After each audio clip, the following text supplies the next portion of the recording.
What is going on, YouTube? Life with Julian back with another video. So about a week ago, I hit my 3rd month mark in real estate. And I wasn't really gonna make a video about it, but I thought I could utilize that to help some of you who are thinking about going into real estate or have become a brand new real estate agent, my best advice that I would give you. If you are new to the channel, go ahead and hit that like button, please.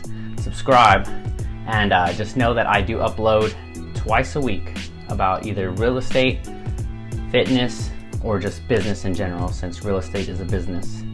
And I would be taking you guys along my journey. So if you're trying to grow your business, we can try to grow together.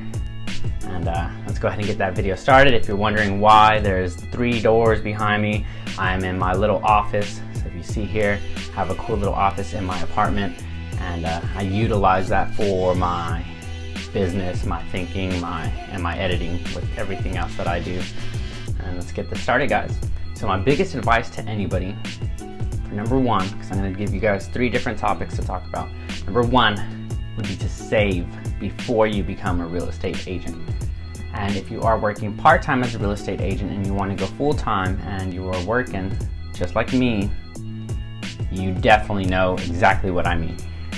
And the reason being is because you use a lot of your time as a real estate agent to create your business or to begin to generate leads, which is going to be like the biggest thing ever.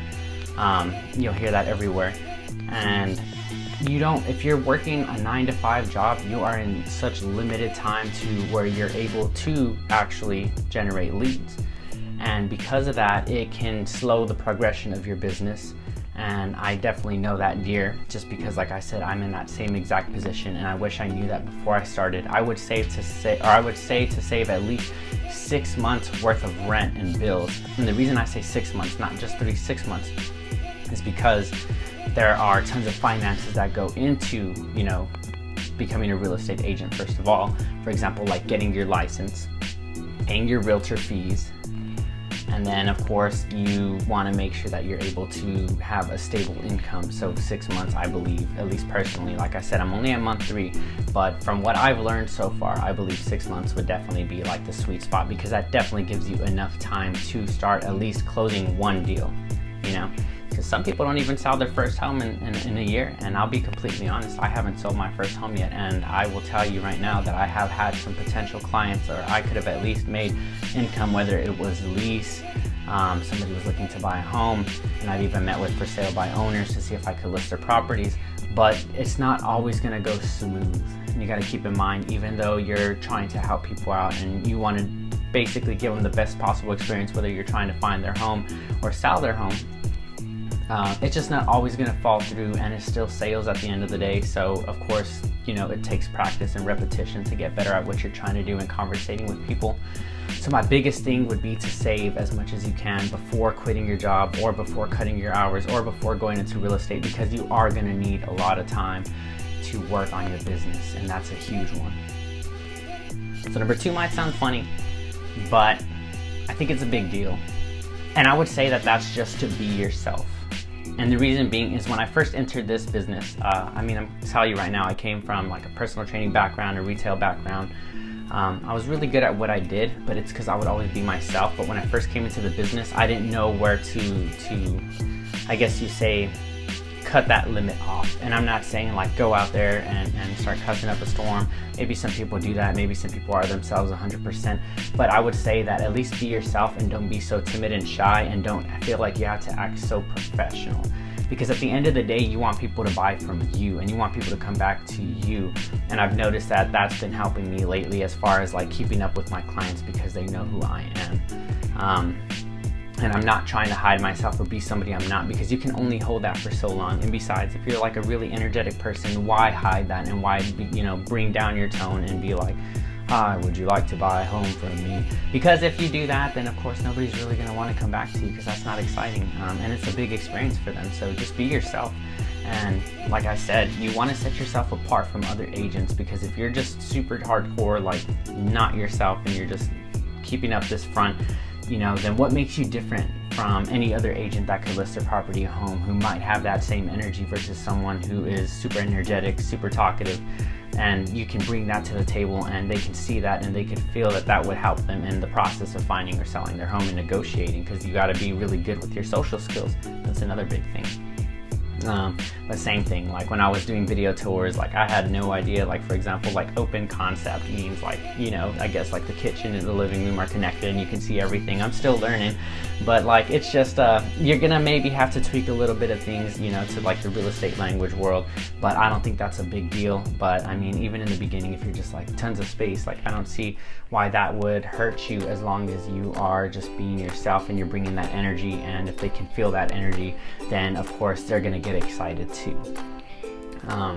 So we can go to number 3 now, and number 3 would be to tell everyone and everybody, like anybody you know, and if you're at work and you're meeting with customers, let them know you're an agent. And the reason being is because you want to build your business, and it's all based off a database, which is going to be all the potential people that you might have that might sell, rent, or buy a home. And I'm saying rent because rentals are just as good. Eventually they're going to buy a home, so you know, don't kick those people out the door. I would say that they could be a good potential client in the later on to buy a home, and they already know how you work and they know your work ethic. So if you did a really good job, of course they'll come back to you, and you're going to be the first person that they call because they know you. But I would definitely say that that would be the biggest one. Like I said, I'm still stuck at my retail job, but every second or any chance I get and I'm speaking to a customer, I would just let them know my specific days I work, so that way I can tell them that I'm a realtor on my off days, that if they want to catch me, you know, during my time at that job, but at least I'm letting them know that I'm a realtor. So I'm putting that in their head in case for any reason they ever have a question or they want to, you know, go into business with me, then, you know, at least they know. And I'm just saying that because even before you get your license, you might want to do that. You might want to start telling everybody that you're getting your license, so that way they have an idea of who they want to go to when they have a question, even if you're studying. Just so you know, a small background is I got my license in like a month and a half. I really wanted to take real estate, you know, serious, and I wanted to get started on my career as quick as I could. But before I even got my license, I was telling everybody, like a year from that point, I was like, hey, I'm thinking about getting my real estate license. I'm gonna go into real estate. I'm gonna finish this semester, because I also was going to school at the time.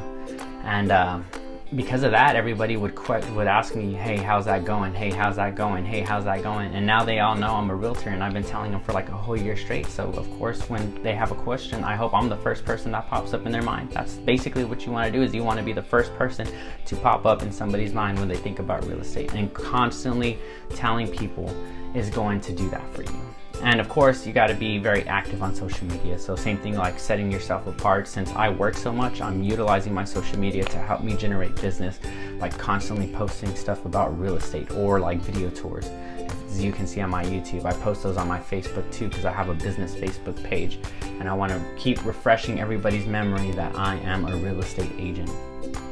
Like I said, I still haven't sold my first home, so this is just me telling you personally what I would do if I was coming into real estate, because I wish I had more time. I wish I saved up 6 months. I wish I was able to just hit it hard, cold call, door knock, and do open houses, you know, every single week. But because of my job, I'm very restricted. So if you can save before you become a real estate agent, you can at least cut your hours but be comfortable and not feel like you're financially struggling, do it.